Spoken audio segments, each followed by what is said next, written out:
started QUITTR. You actually built that in 10 days with only like $3,000 in the bank account, and then took it to 250K of MRR in just a couple months. What actually works to grow a mobile app?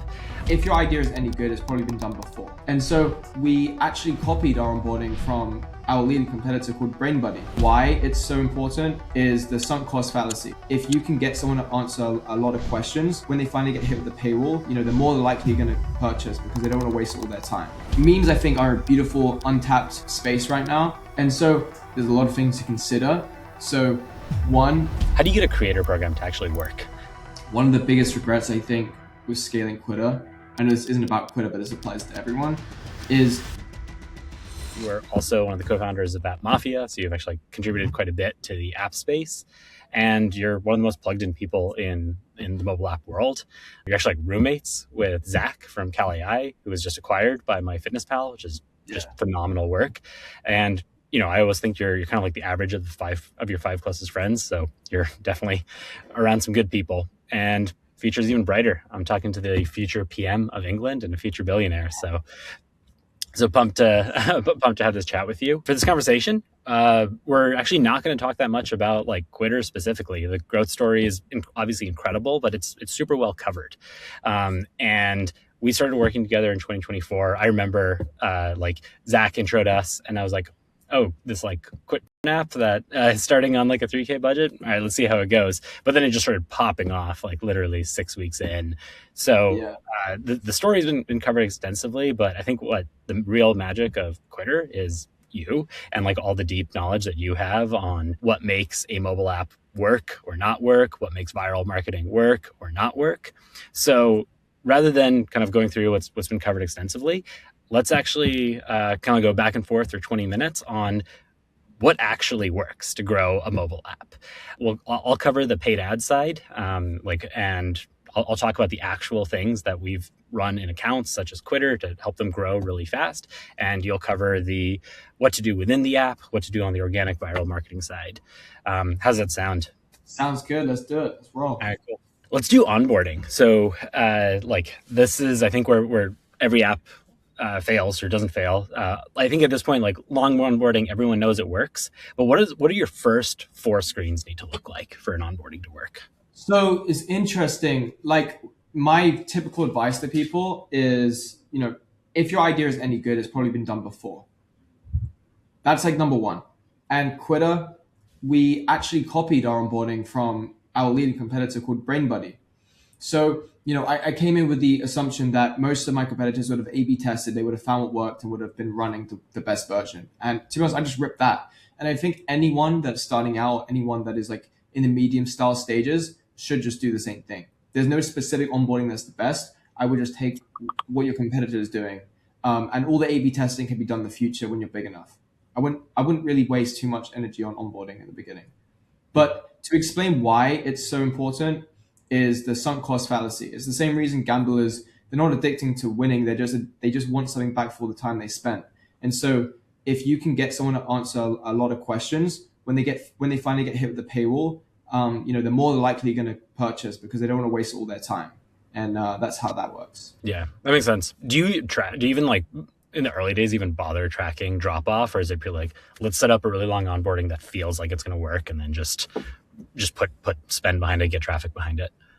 To be honest, it was always pretty good. It was like 85% paywall rate. So we never touched it. And funny enough, to this day, we actually have not A/B tested it at all. Yeah, it's super interesting. I feel like we constantly see like on our side, like a lot of people are always tinkering their onboarding, and like 80% of the time, I think it actually hurts the app because it's like that, like kind of like the gut feel, intuition, almost like the one that you copy tends to be the one that you should just ride out and then just get more people in the funnel as opposed to trying to like optimize the funnel. So exactly. And onboarding, just for the record, you can maybe find a 5%, 10% increase, like nothing really more drastic than that. And, if you're doing $1,000 a month or however much you're doing, like what's 10% of $1,000, $100? Like there are far bigger levers you can pull that your time is better spent on. What do you think is the most important thing when it comes to paid ads? Creative, easily. There's like, obviously you have to have everything plumbed up. That's kind of like, if you don't have everything plumbed up, you're screwed anyway. But assuming you clear that bar, having high quality creative coming in at a like at a frequent cadence is like the difference between an ad account that spends 20K a month and an ad account that spends 200K a month and like 2 million a month. We work with apps that are on all those spectrums, and the biggest difference is like their creative production pipeline. At 20K per month, you just need a few lucky shots on goal, like a couple creatives that just work. We can put some spend behind it. You can kind of creep into 200 doing that. But to get from like 200 to a million or 2 million, you really have to have a pipeline in place that's just bringing in new creative with a lot of diversity. And I think, the best way to do that is to have a bunch of different sources. With QUITTR, obviously, you guys have the amazing kind of UGC program, so we just can keep pulling from that. Other folks who are spending like $1 million a month, they oftentimes have like a bunch of creative agencies. So it's like they'll have their normal creator program that's sourcing some creative, then they have the creative agencies that are like different levels, and they'll sometimes have their own in-house programs. But as you kind of keep scaling, it's like Meta's really good at taking the creative and showing it to the exact person who cares. They do the same algorithm they do for Reels. It's the same kind of targeting. You're just putting That's one thing I've learned as well, bro. Meta ads are beautiful. And I just want to quickly touch on this. But, when we're expanding our scale drastically over the last few weeks and over the next few months. And one of the big things I've learned from people pushing 100 million in e-com a year is expanding your TAM. That is how you can spend more. And the way to expand your TAM is to make different styles of creatives. So, for example, one thing we're going to tap into is the Muslim niche. So we're going to have like a creative director that tells people in the UGC program to create Muslim style reels. And that won't really affect things on the brand level because only shown to Muslims. And so that allows us to acquire that, expand our TAM, expand our reach, and get more sales, etc. So I think that's really beautiful about paid ads. Yeah, it's like you could even do like a custom product page there. So it's the people who see that ad then land on an app store page that makes it feel like it's like this app was built for them.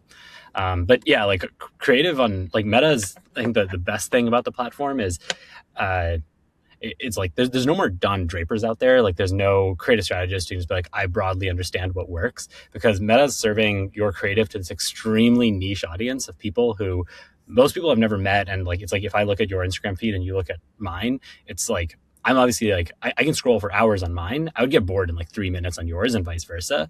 So that's why there's no Don Drapers, right? There's no one who has like a general sense of what works. It's what's interesting to one person is just completely uninteresting to the other.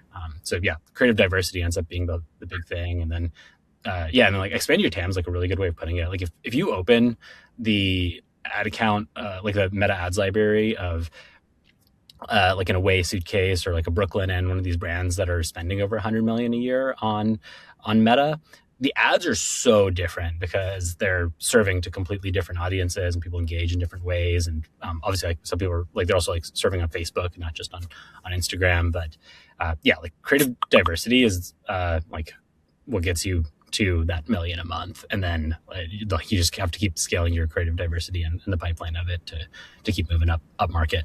How do you get a creator program to actually work? So we use this platform called Tribe now, and it's founded by someone called Jeremy, and it's also founded by Lucas Pacto, these big players in the meta ad space. And you can just set up like a reward and people will start applying. I think the best incentivization for UGC creators is a cut of ad revenue. And this is what Kali and this is what QUITTR have introduced very recently.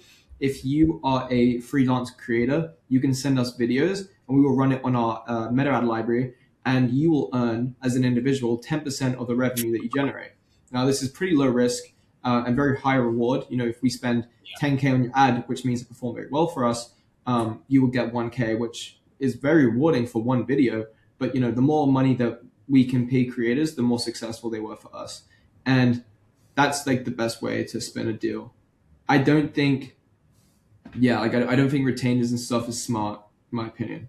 Yeah, that makes a ton of sense. Even I think like most like modern agencies are moving to that model, especially like performance creative agencies, where they'll actually charge a percentage of spend, usually actually 10%, and then like as you scale it, after like 300K or something, it drops down to 7%. But that way, it's incredibly incentive aligned. Where if like the creative just doesn't work, it's like, okay, cool, no harm, no foul, and then you have less meetings. Like you don't have to keep debating creative strategy back and forth, and then it's just live or die in the ad account. And it's kind of coming back to the previous one of like Meta's so good at serving the right ad to the right person that if it's the right ad, it'll like all parties win. And if it's not the right ad, then, like no harm, no foul. And everyone's kind of just moves on and takes another shot on goal. Definitely, I agree. This is an interesting tip. Fake ads. So the meta, like kind of like in the same spirit of copying, right? It's like you should copy onboarding, you should copy ads. It's actually, I think coming up with new ideas is like one of the worst things that you could ever do. It's like every idea should just be a copy. And it's like, we kind of joke, it's like, we're like at Valid, it's like Valid, think the same, not think different. It's like great artists. Sorry? It's like great artists still. Yeah. Just it's like you want to change like one little thing as opposed to starting from scratch. Because when you start from scratch, who knows what works? But that means as soon as your ad account's working, you got way too many eyeballs on it. And what most people do is they just look at what's the oldest running ad. So what I actually think you should do is like run these put all your worst ads in like a campaign at $5 a day and just let them run forever. Your oldest running ads are your worst ads. So like let your competitors follow the wrong path, not the right path. If you're in the mobile app space and are struggling with paid ads, we'd love to chat. We'll even go through your ad account and tell you what you should work on. Just head over to valid.co, click book a demo, and we'll get in touch. Now, let's hop back in with Alex. But what do you think about the most impressions filter now? The highest impressions? Yeah, that one's interesting. It's kind of throwing this the strategy out. So it does break it, but it's not for like most impressions filter doesn't apply to all ads yet. So it's like really? right now. Sorry. Which ads does it apply to? I believe it's like once you hit a certain spend threshold. So if you're a very large ad account, then this will apply to all of your ads. But if you're like a relatively new ad account, you'll actually be able to avoid this. The other thing you can do actually to even like to get this to be a little bit more effective. So CPMs on your ad campaigns that are actually trying to like drive conversions are going to be much higher if it's a conversion optimized campaign. So if it's like a in-app purchase or an install, but CPMs will be much lower if you run like an awareness campaign. So what you could do is run an awareness campaign. So you'll get a lot of impressions for very little. And then you can change the CTA on that because normally an awareness campaign has like a learn more CTA. You can change it to download. So anyone looking at your meta ads library will think, hey, this is an app campaign and it has a ton of impressions. This is a good ad when really it's like you just really lowered the CTA or your CPM. So obviously we had the QUITTR buys OnlyFans meme that did exceptionally well. We're actually pumping up this campaign. I just hired a head of memes today. He's on a trial week. And I really think like a smart way to do marketing is just embed yourself in culture. And, Meta ROAS is great. It's very consistent revenue. Maybe you can see like a 1.3 to a 2x, but like nothing really more than that. It's very consistent. Cash flow at that scale becomes a little bit of an issue. And you really got chasing these big wins. So you're chasing these like 10 million view viral influencer videos, or you're chasing these memes that will really help cash flow and really, put you out there in the world. And so I give some advice when it comes to memes. There's a lot of things to consider. So one, you need a high amount of engagement and you need a high amount of shareability. And the way to achieve that is to make put out a really simple message. QUITTR buys OnlyFans and shuts it down. I can share that with all my friends. I can understand that in one read, and it's like a great cause. And all of that together, the great cause part is very important as well. All of that together is like, wow, okay, QUITTR is a great brand. I'm going to go support it. I'm going to download it. I'm going to pay for it, and the revenue goes up. There's memes that could go viral and wouldn't drive any conversions because it's not serious. Like QUITTR renames Jeffrey Epstein's island to Goonville or something. Maybe that would go viral, but it wouldn't drive any conversions. So yeah, memes I think are a beautiful untapped space right now. But you need to find the balance. And I think, I think things that announce news or sound like it's real news always perform the best. And I'm excited to see what people kind of come up with. Have you seen this work well? Because I know a lot of startups in SF, they talk about like the Business Insider bump being useless, where when you get that article on Business Insider, you get this huge traffic spike on your website and almost no conversions off of it. So like what about memes specifically is more effective? That's why I said the point of making it a little bit more serious is important. If it's just viral, it could amount to nothing. But if it feels a little bit serious, like a good cause, then it can amount to sales. So you need to find that balance. Yeah. But yeah, like the CPMs are lower and the downloads are definitely lower. But it's way more likely to go viral, in my opinion. That's what I've seen from memes.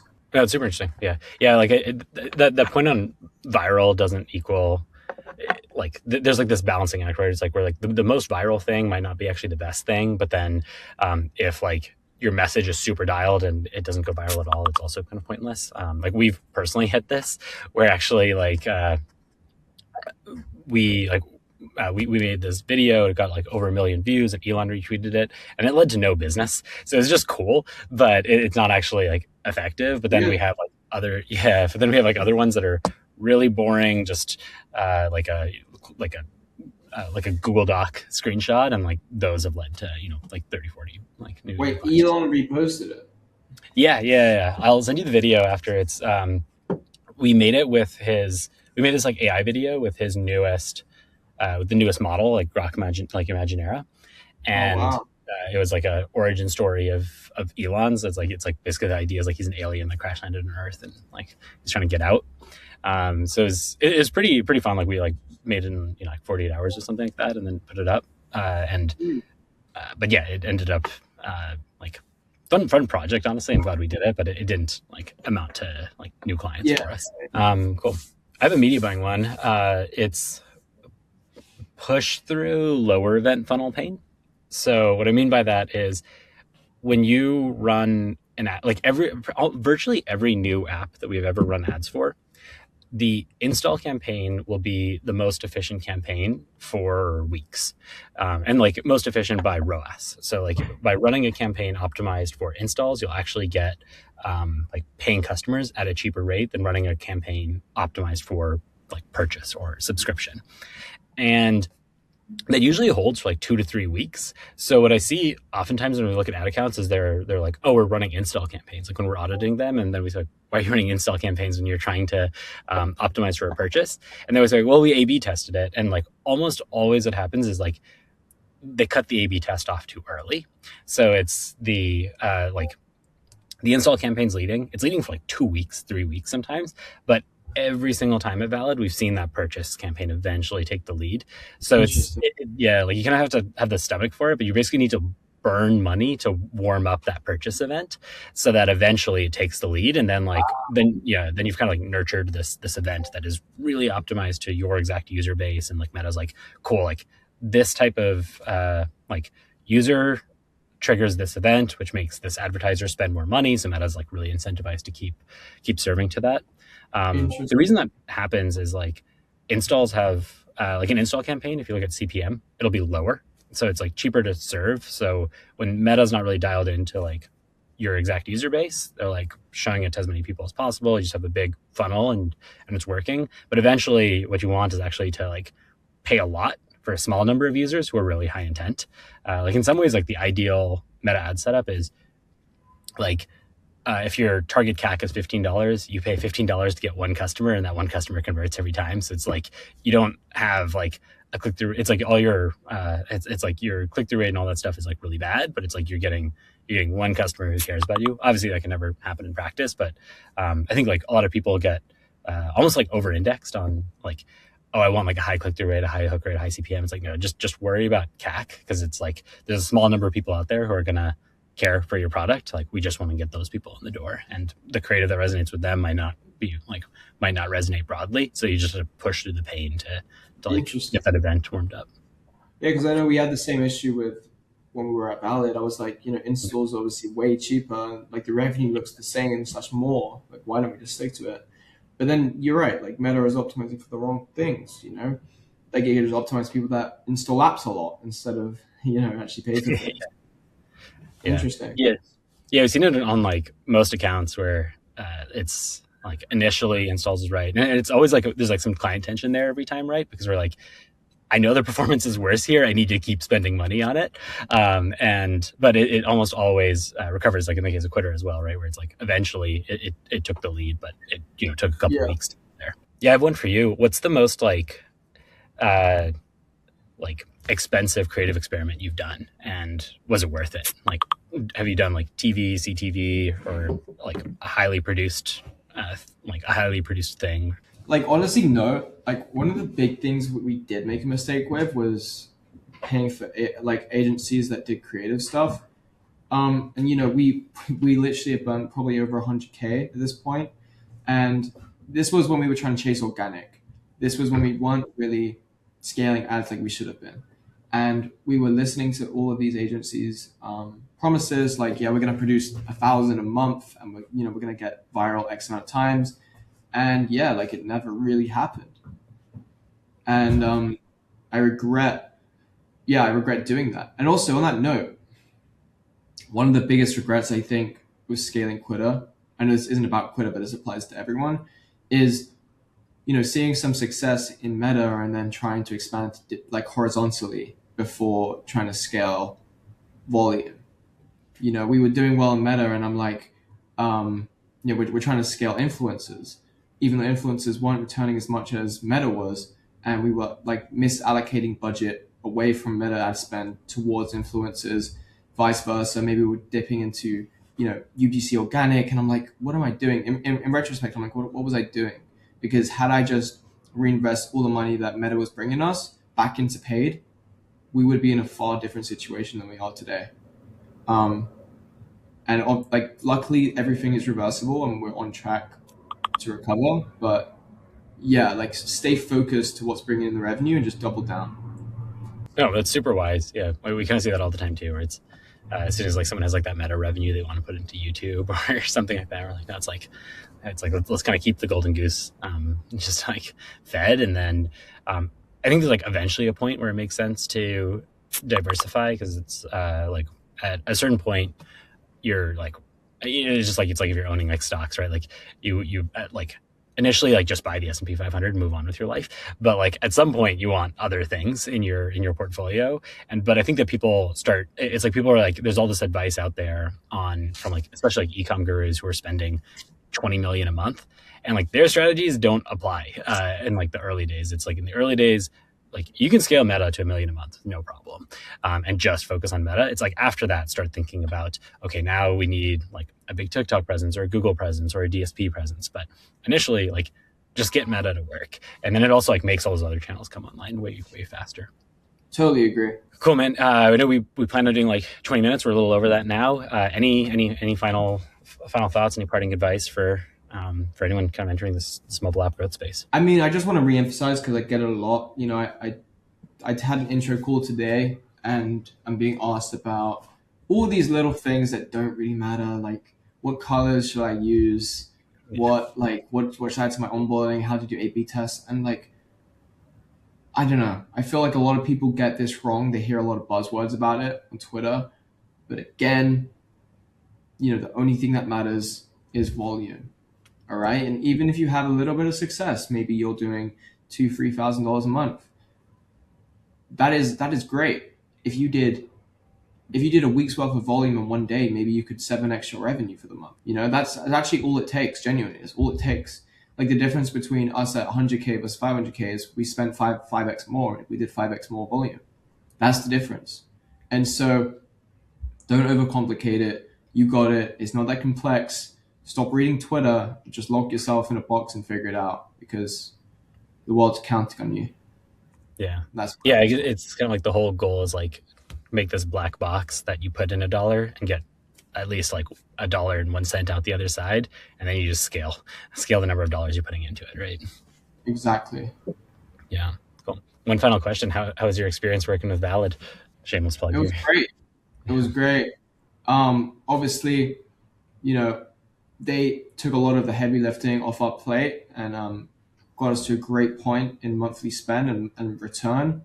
And I would definitely recommend it to anyone that is getting started into apps and wants to scale fast.